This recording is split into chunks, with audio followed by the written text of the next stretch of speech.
আমরা শুধু আছি ইন্ডিয়ার লইয়া, ইন্ডিয়া আছে আমাদেরকে নিয়ে। বাংলাদেশের চতুর্দিকে কিন্তু ইন্ডিয়া আছে। একটু বুঝে শুনে চললে খুব খারাপ হতো না। তাদেরকে আমরা প্রভু মানব না, তাদেরকে আমরা মনিব মানব না। সেই বাংলা কেন ভাগ হইল? কারা ভাগ করলো? হিন্দু মুসলমান সাম্প্রদায়িক ধর্মের ভিত্তিতে ভাগ হয়ে গেল বাংলা।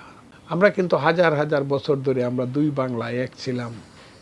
অঙ্গ বঙ্গ কলিঙ্গ মগধ কত রূপে ডাকছি। কোনো সময় রাজধানী ছিল গৌড়, কোনো সময় ছিল পান্ডুয়া, কোনো সময় ছিল সোনারগাঁও সপ্তগ্রাম, কোনো সময় ছিল বিক্রমপুর, কোনো সময় ছিল, এরপরে আসলো ঢাকা, ঢাকা থেকে গেল মুর্শিদাবাদ, মুর্শিদাবাদ থেকে কলকাতা, কলকাতা হয়ে উঠলো সারা ভারতবর্ষের রাজধানী 100 বছর যাব।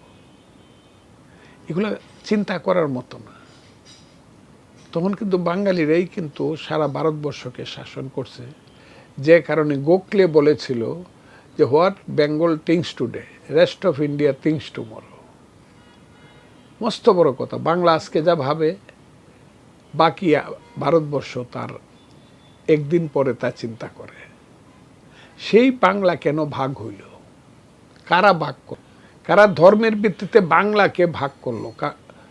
সেইটা ভাগ করলো গান্ধী এবং জিন্না, দুইজনের বাড়ি হইল গুজরাট।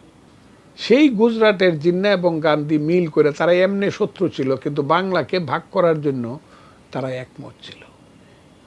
বাংলা ভাগ হয়ে গেল কিসের ভিত্তিতে? হিন্দু মুসলমান সাম্প্রদায়িক ধর্মের ভিত্তিতে ভাগ হয়ে গেল বাংলা।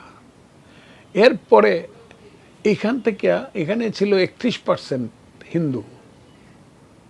গত 50 বছরে এখান থেকে কিন্তু 22% হিন্দু চলে গেল। কথাটা বুঝবার চেষ্টা করেন। মানে প্রায় 3/4 হিন্দু চলে গেল কলকাতায় বা পশ্চিমবঙ্গে বা আসামে বা মেঘালয়ে বা ত্রিপুরায়। তারা চলে গেল, গিয়ে উদ্বাস্তু হয়ে গেল। আবার ওখান থেকে কিন্তু এই হারে আসলো না, যে কারণে আমাদের এখানে 9% হিন্দু এখন, ওদের এখানে কিন্তু এখন 31% মুসলমান। মেদিনীপুরের মুসলমান কিন্তু খুব আসলো না, মুর্শিদাবাদের মুসলমানরা আসলো না, মালদার খুব বেশি আসলো না। আমরা যে হারে গেল হিন্দুরা, মুসলমানরা কিন্তু সেই হারে বাংলাদেশে আসেনি। মোটামুটি ভালোই চলছিল। 65 সনের যুদ্ধের পর থেকে ভারতের সঙ্গে আমাদের সম্পর্ক যাই হোক, 71 সনের যুদ্ধের মধ্য দিয়ে আবার আমরা একটা এক্সিসে আইসা দাঁড়াইছিল। কিন্তু 71 সনের যুদ্ধের পরে অনবরত ভারত বিরোধী প্রচারণা একটা শক্তির, কারণ ভারতকে তারা কিছুতেই, ভারত এবং মুক্তিযুদ্ধের বিরুদ্ধে প্রচারণা একটা শক্তি এমনভাবে করে গেছে যেটার কোনো তুলনা নাই। তারাই এই দেশের আলবদর রাজাকার ছিল, তারাই স্বাধীনতা বিরোধী ছিল। ভারত বিরোধিতা করতে গিয়ে হিন্দু ধর্ম বিরোধিতা বা হিন্দুকে বিরোধিতা করা, এটা একটা সাংঘাতিক ধরনের ব্যাপার ছিল এই দেশ। এই দিক থেকে কিন্তু কলকাতা কেন্দ্রিক যে বাংলা, এরা অনেকটা টলারেন্ট ছিল, অনেকটা ধৈর্যশীল ছিল। কিন্তু ইদানিংকালে 5ই আগস্টের পরে যা হইছে, তারা তো চায়ে চায়ে দেখছে যে ওই দেশটা তো জঙ্গিবাদী হয়ে যেতেছে, মুসলিম জঙ্গিবাদী হয়ে যেতে। ওই দেশের মানুষ তো আমার লোকরে ভালুকাতে গাছে তুলিয়া আগুন দিয়া মাইরে ফেলে হিন্দু হওয়ার কারণে। তো ও যদি হিন্দু মাইরে ফেলতে পারে, ও যদি অত বড় মুসলমান হয়, তাইলে আমি কেন এখানে মুসলমান মারব না?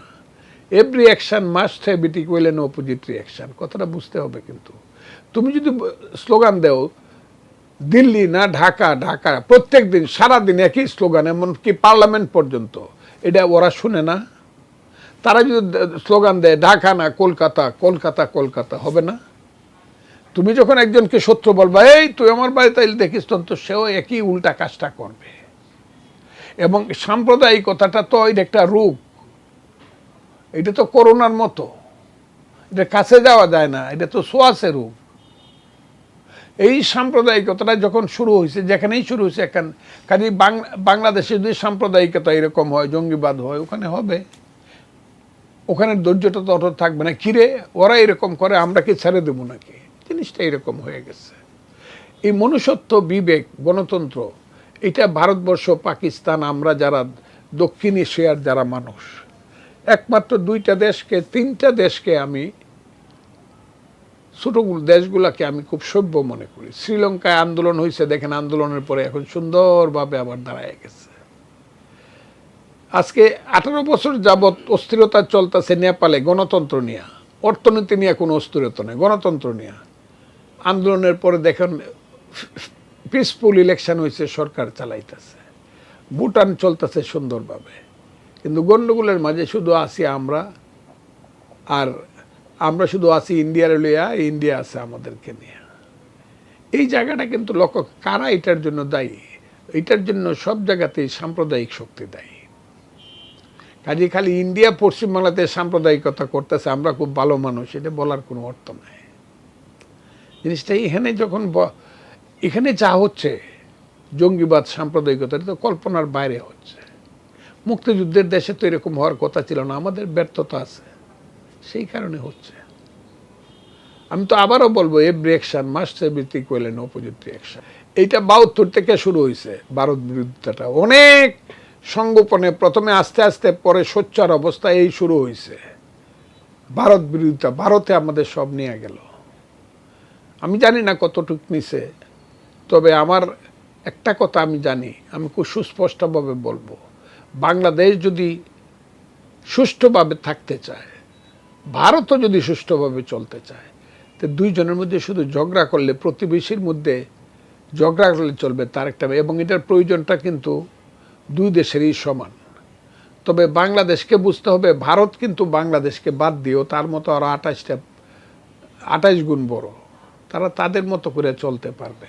কিন্তু বাংলাদেশের চতুর্দিকে কিন্তু ইন্ডিয়া আছে, একটু বুঝে শুনে চললে খুব খারাপ হতো না। তাদেরকে আমরা প্রভু মানব না, তাদেরকে আমরা মনিব মানব না, কিন্তু তাদের সাথে যদি আমরা পরস্পরের স্বার্থ সংশ্লিষ্ট বিষয়গুলো ঠিক রেখে যদি আমরা একসাথে চলি, আমার মনে হয় এতে কোনো খারাপ কিছু নাই।